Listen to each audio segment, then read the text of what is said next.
Welcome back to Metal Gear Rising. We will be covering What the Dog Is Doing and Brazil's Most Caked Up Criminal. In Blade Wolf's DLC, we learn tricks like sit, speak, kill the Prime Minister of Africa, and roll over. The story for this DLC opens up with Blade Wolf going through a lot of VR training missions overseen by Mistral. Mistral in this DLC is characterized a lot more as a sadist and constantly mocks you for not having free will despite your massive intellect. Pretty much every character that meets Wolf ends up mocking him for being so smart and still being a slave, and then 9 times out of 10 beats the shit out of him. Also, interesting side note, Mistral's animated in a way that really makes me think someone on the dev team wants her to step on them. No further comment on that, I just thought I'd, bring that up. Now, not to move too fast through the story, but the entire middle chunk of Blade Wolf's DLC is spent doing VR missions, and the thing about them is they're kind of boring. They're very simple missions where you start at one point, run to an objective on the other point of the map, kill some enemies in between, yada yada.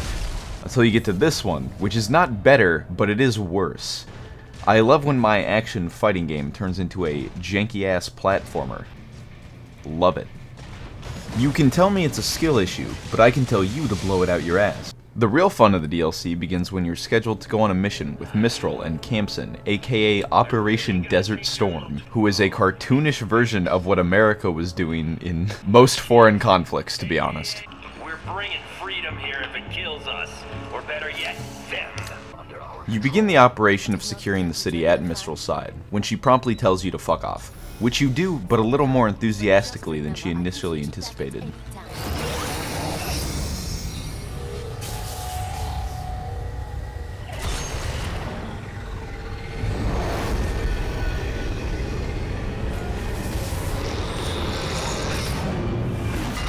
Of course. Thank you. That giant intellect. You battle your way out of the city as Desperado tries to capture you again, and you make it all the way to the coast. Kamsen assaults you with an avatar-like mech, and begins a pretty fun boss fight. It has a really cool mechanic where when he does this slam attack and you block it, it opens him up for a stealth attack, where you basically get to turn his organs into Sloppy Joe.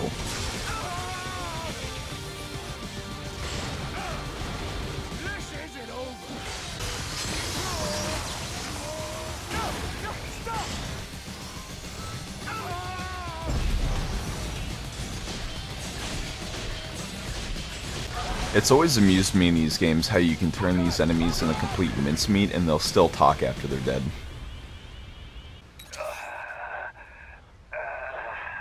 All this, and beaten by a goddamn mutt.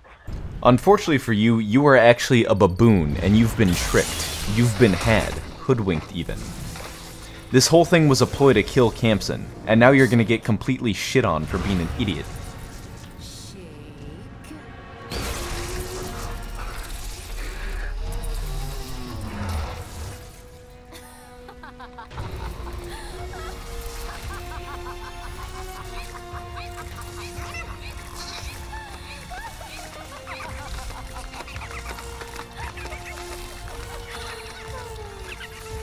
After fucking doing you dirty like that, Mistral gloats about how she'll get away scot-free, but it's not really how that turns out. So I think overall Blade Wolf definitely ended up with the better ending of the two characters.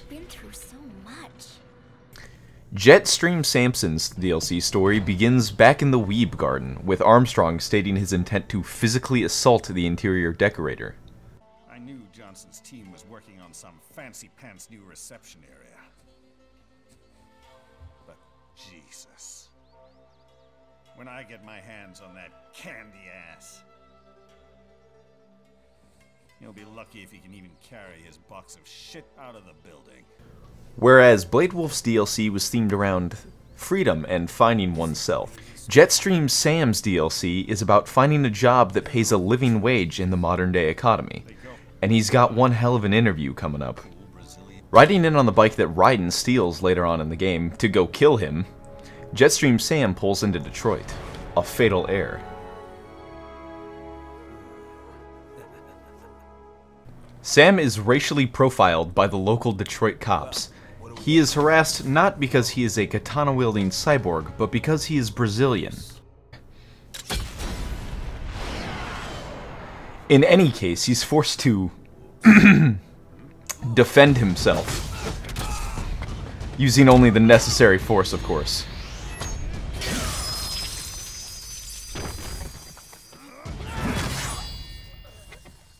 They literally just asked him what his sword was.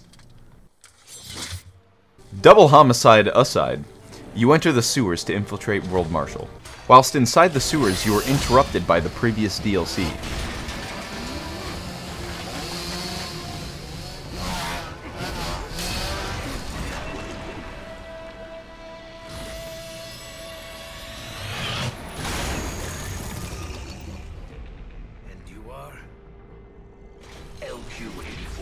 Man, they sure love showing off that active camo and not actually making it a game mechanic, don't they?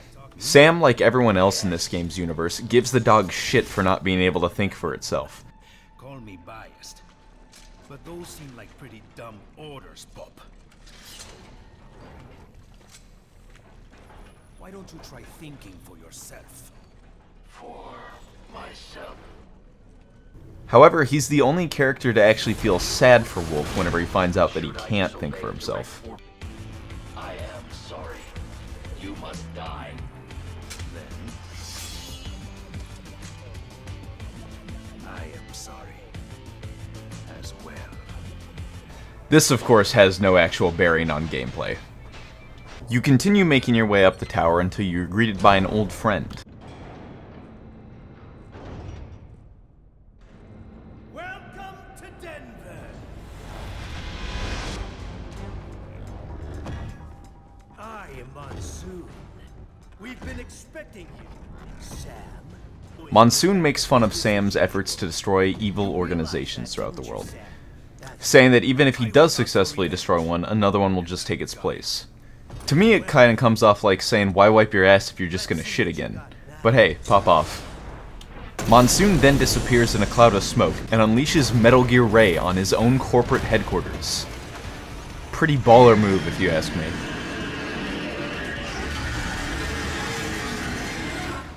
This fight is nearly identical to when you fought him as Raiden, except being a Brazilian this time around, you are 4 times effective against machines.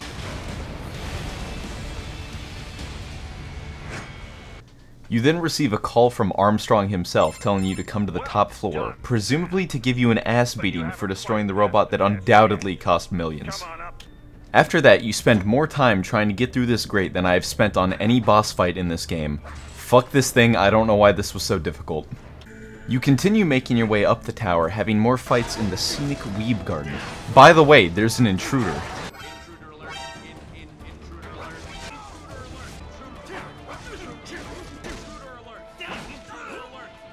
Whilst in the garden, something truly amazing happened to me. I've beaten this entire game. I've beaten the first DLC, and I am most of the way past the second DLC at this point. I am just at this point in playing the game, realizing how the block mechanic is supposed to work. Taking things very seriously, we proceed up the tower. I'm impressed, Sam. Who is this? But not surprised. You're one of the most qualified applicants we've ever had. Applicants? I'm not here for a job. Oh, but you're doing so well at our test, Sam. Hurry. Don't want to keep the new boss waiting. You finally make it all the way up the tower for your final interview.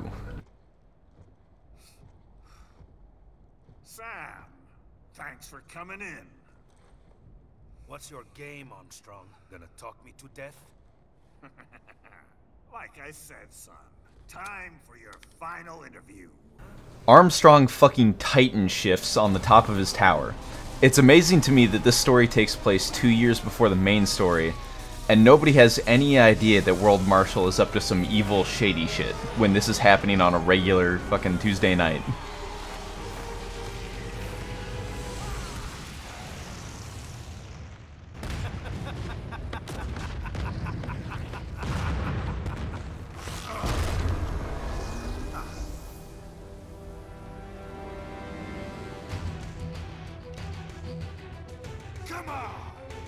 This version of the Armstrong fight is almost exactly the same as when you fight him as Raiden, except he's also stolen Monsoon's powers to throw shit at you.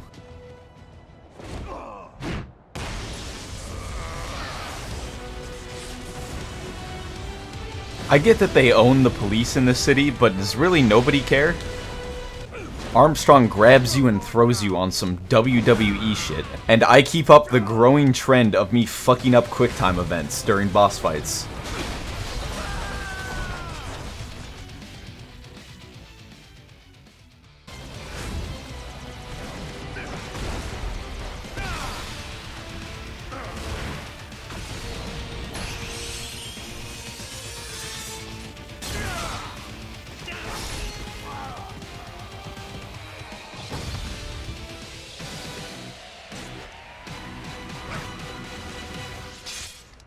Armstrong's impressed by your performance and offers you the job. Sam, of course, rejects this. While battling Armstrong, Sam actually manages to do real legitimate damage to him by taking one of his arms off, with the same move he'll use on Raiden 2 years later.